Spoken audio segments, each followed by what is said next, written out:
What's going on, guys? It's Luke, bringing you my preview for the 2021 John Deere Classic and my top 6 picks on Draftkings for grand prize pool contests. In this video, you're going to get my top pick in all 6 of the price tiers that I designate for a Draftkings lineup.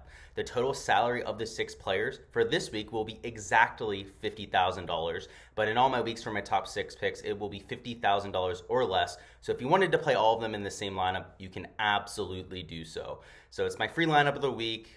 We've been 6 of 6 on the lineup 2 out of the last 3 weeks. So we're looking to build on that momentum and have a good week here at the John Deere Classic. We will be implementing my database approach, as always, that we do here on the Gsluke DFS channel. I use a lot of the techniques, some of the tools, visualization, modeling that I learned as an electrical engineer to help take on DFS and daily fantasy sports. I don't just cover the PGA Tour, I also cover the NBA, NFL, UFC, and even more. So if you're looking for database content, for some facts, not some opinions, make sure to check out my channel because I have a ton of content for you guys. I also just posted my Patreon page for my PGA Tour projections as well over the last week or so. All my projections for all 156 players are on there, as well as my ownership projection, whether they're in my player pool or not, some game theory notes, all that kind of stuff. It's only $1 right now, so if you want direct access to all of my data for this week, make sure to go check it out while it's cheap. Also, I'll be adding a lineup builder on there. I'll be adding some other tools and visualizations that I use myself, a lot of the tools that I use for making my videos and whatnot. So make sure to keep an eye out for that. I'm going to be delivering a ton of value to you guys on my Patreon, so make sure to get in there early to take advantage. Without further delay, though, with all that being said, let's hop into my preview in my top 6 picks for this week on DraftKings. As we dive into my top plays for the week, I just quickly want to review my top 3 key metrics for my modeling this week so you guys have an idea of why I'm targeting the players that I am. If you guys want to see my full preview, make sure to check out my first video I put out this week for the John Deere Classic. I give a full course breakdown as well as a full explanation of my 3 key metrics, as well as how I think that they're going to play out this week in terms of correlation and how certain players are going to perform. At number 3, we have shots gained putting on bent grass. This is going to be an absolute birdie fest. If you guys have seen the tournaments from 2018 when Michael Kim won by 9 strokes, or even in 2019 when Dylan Fratelli went absolutely nuclear with his putter, it's a birdie fest. The people are going to make a ton of birdies. You need all of your guys to get it through the cut to make some money this week because everyone's going to do a lot of scoring.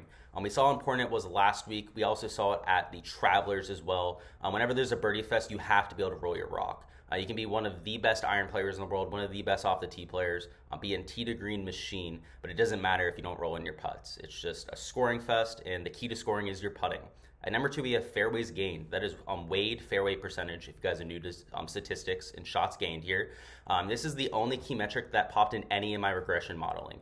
And per my regression modeling, it came out as the number 6 course out of 56 on tour in terms of importance of keeping the ball in the fairway.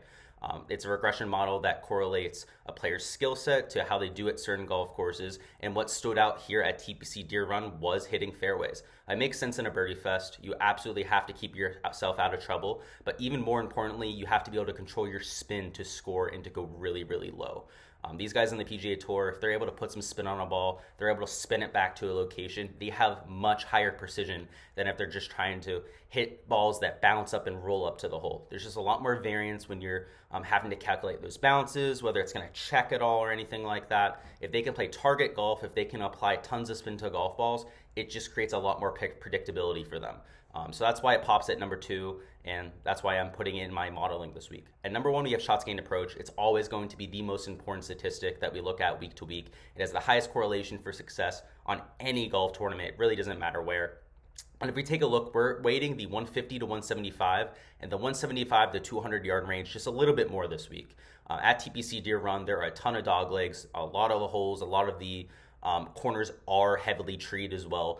So as a result, there's a lot of forced layup off the tees. You're hitting a lot of those 175 to 200 yard irons, and you're also going to have relatively long irons into some of these greens. It is a short golf course. It's just over 7,000 yards, so you wouldn't expect that to be a huge factor, but because of some of these forced layups, some of these forced dog legs and whatnot, you do have longer irons. So that's why we're going to be emphasizing those, and that has played out per my regression modeling over the last 8 years. If we take a look at the players that played the best at this event, it's the guys that have really honed in on those 150 to 175 range, and even done well with their wedges from the 125 to 150. So those three ranges right there were going to be vital this weekend.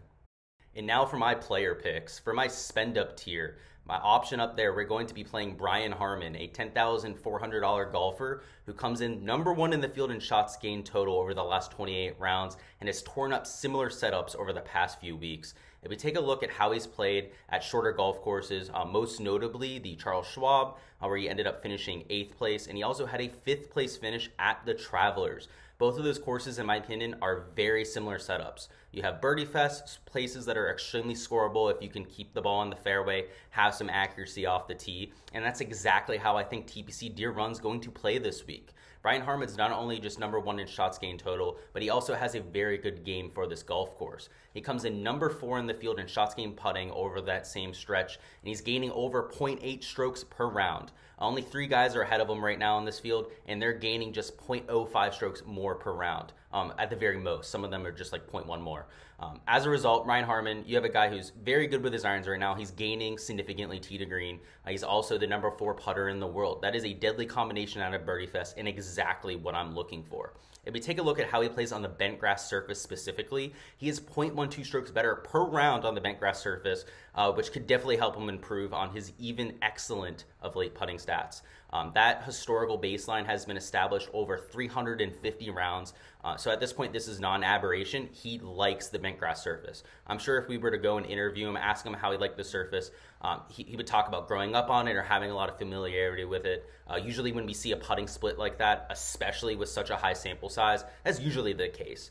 For me, that's like Bermuda grass. I'm from South Florida. All the golf courses here are Bermuda grass. Sometimes they're past palm if they're on the beach or something like that. But either way, I'm very familiar with the surface, and it definitely makes a difference when I'm putting. That's why I take it into such huge consideration, especially for these professionals that have played thousands and thousands and thousands of rounds on some of these surfaces.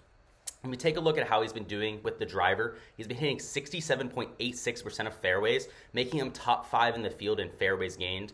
Again, that was number 2 in our key metrics, so that's great to see right there. And I expect he has a lot of familiarity with this golf course. A lot of people don't know this, but he won the golf tournament in 2014 when it was still at TPC Deere RUn. He also has made the cut in 5 of his 7 starts. He has a couple top 20s sprinkled in there as well. So he sneakily has very, very good course history. The reason why it might be sneaky is it was 7 years ago. A lot of people don't look that far back for their course history. Brian Harman's been around for a long time, and he's by far my favorite play on the slate. He's somebody that I'm willing to bet this week, even at a very low number that we're not used to seeing from him, and he's my spend-up option. For my second man in, we have Kevin Streelman, a $9,700 golfer who isn't typically somebody that I love playing in DFS, but this week I really like his potential at a birdie fest and where accuracy is going to be king. If we take a look at his shots gained total number over the last 28 rounds, he comes in number 6 in the field, which makes a lot of sense if we take a look at his price. Obviously, there's some sticker shock seeing some of these guys in the $9,000 range. Even Brian Harman in the $10,000 range, just a little bit of a whoa for paying that much for these guys. But again, he's number 6 in the field in shots gained total. This is a wonky week. We're seeing a lot of guys priced up that we don't usually see. And as a result, we're going to see some of these guys come in a little bit lower owned than they probably should be. He comes in number 1 in the field in shots gained approach over the last 28 rounds, so he's been the best iron player that we're going to be seeing this week, and he's gaining over 0.76 strokes per round with his irons. That is a torrent pace. That's something that we don't typically see from Kevin Streelman, so typically he's been in a groove of late. And if we take a look at how he's been driving the golf ball, he's been doing excellent as well. He comes in number 8 in shots gained off the tee over that span, and he has done that primarily with his accuracy. He is hitting 66.11% of his fairways, which puts him top 10 in the field in fairways gained. So love to see the approach stats there. Absolutely love to see the fairways being hit as well. If we take a look at some of his recent form, he's made 6 of his last 7 cuts. He has 5 top 26 finishes. But the highlights of those, and these are huge highlights and why I'm so bullish on him, is he has an 8th place finish at the PGA Championship, a 13th place at the Memorial, and a 15th place finish at the US Open. All of those starts are the strongest fields in golf. They're 10 times stronger than the field we're going to be seeing this week, and he had great finishes. Honestly, if he's going to have a performance at the same level, even just a little bit worse than he had at any of those events, he wins this golf tournament. He's just those fields are just that strong. There's not going to be anyone on that kind of level as him. So if he comes out, he's playing like he was recently, I think he has a legitimate chance to win. So he's my second man in. I'm actually going to start some lineups with Kevin Streelman, especially some of my lineups where I'm not spending all $50,000 of my salary. And I expect him to plot himself around well and have a very good finish, top 5, maybe even a win this week. And for my bread and butter play, we have Lucas Glover, who's been a staple of my analysis these last 2 weeks, and I'm going right back to him at $8,600. He comes in number 9 in shots gained total in the field over that same stretch of 28 rounds, and he's done it pretty much across the board. He's gaining in all 4 major statistical categories. He has hit 66.74% of his fairways, which is top 5 in fairways gained over that stretch. He's also been gaining 0.17 strokes per round on the bentgrass surface for his career. Of late, he's been gaining with his putter, which, yes, Lucas Glover's been gaining with his putter of late. Extremely rare, not something we see very often. He's been gaining 0.2 strokes per round. And if he's going to be gaining an extra 0.17 strokes per round because he's putting on that familiar bentgrass surface, he could go off this week. He's somebody who, again, is very accurate off the tee. He's been putting well of late. He could putt even better this week. And he's coming in with scorching hot form. He had a 10th place finish at this event his last time out. He has a top 25 finish a couple years ago as well. Again, rock solid of late. Number 9 in shots gained total over that stretch. That's a huge value down in the $8,000 range. And his 8th place finish at the Charles Schwab, I think, is a good precursor for what we're going to see this week at TPC Deere RUn. Obviously, the Charles Schwab had a much better field, but it was a very similar setup. It was a shorter golf course. More accuracy was more key than distance off the tee. And I think Lucas Glover comes out top 5s, not even just top 8s, or potentially even wins this golf tournament. I'm extremely bullish on Lucas Glover and Kevin Streelman. I think that they're being slept on by the fantasy community, some of the sports books as well. And I definitely like him over people like Zach Johnson or even people like Troy Merritt that are sandwiched around him in his pricing. Troy Merritt obviously has a lot of steam coming off his second place finish last week. Zach Johnson's done well at this event before, but if we objectively look at their statistics, how they've been playing of late, and how they profile for this golf course, Lucas Glover is heads and shoulders above those two. So I think he's a great pivot. He's going to be lower owned than the other two, and he might be my favorite value play, even if it's a little bit farther up the board on the slate. And now for my value play, we have Pat Perez coming in at $7,700 and very sneakily comes in number 8 in shots gained total in the field over the last 28 rounds. He's been sneaky good, like I just said. Cam Davis was my sneaky good pick last week. So Pat Perez might have some good vibes going right there. He has a good combination of accuracy off the tee and putting game, which is exactly what I'm looking for here at TPC Deere RUn.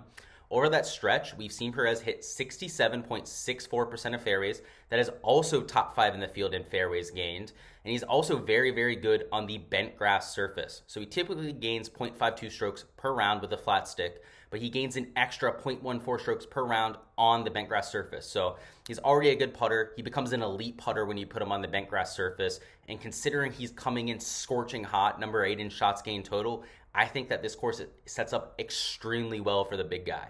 The icing on the cake for him is how he scores. He's one of the best birdie or better percentage players in the entire field. He is top 10 in birdie or better percentage. So I really can't find a problem with Perez's game. Typically he's one of the shorter hitters on tour, in the 290, 295 range in terms of driving distance. But at a course like TPC Deere RUn, where it's only 7,000 yards, he's going to completely get away with that. I don't think there's any holes where he's really going to have a real penalty for that. 2 of the par 5s aren't even reachable for a majority of the field, regardless of their length. So I very, very much expect a solid finish from Perez. I think he has a very good chance of making the cut.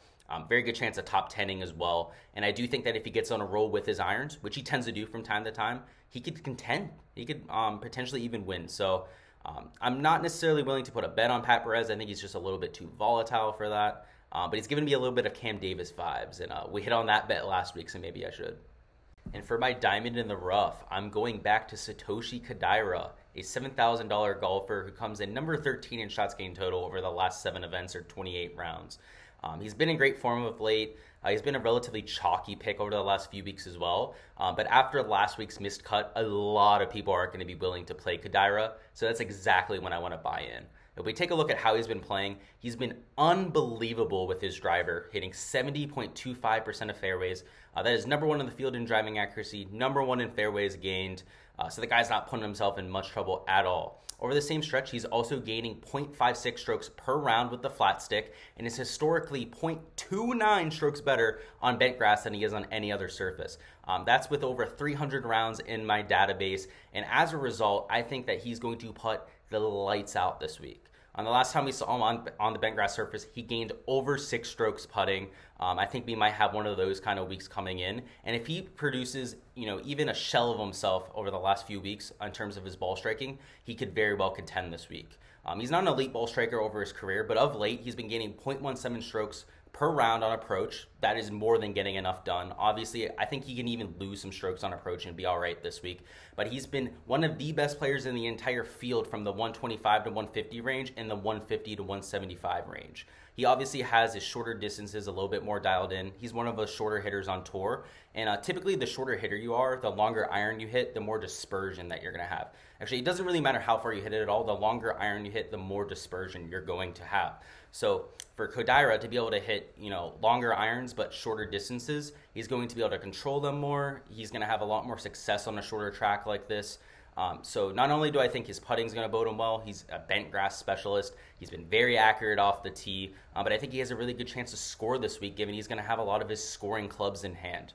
So I think he's a great bounce back spot for him. I think that he's going to be relatively low owned because a lot of guys are jaded, don't want to go back there after a horrible missed cut. But those seem to be the best times to buy back in on a lot of guys. You're going to have a bad week from time to time. That's just how it is with golf. I'm sure you've gone out and played a round of golf before, been absolutely striping it for a whole week, maybe even a whole month, and then you have one of the worst rounds of your entire life. That just happens. That's the game of golf, and I'm willing to buy back in and guess that's what happened.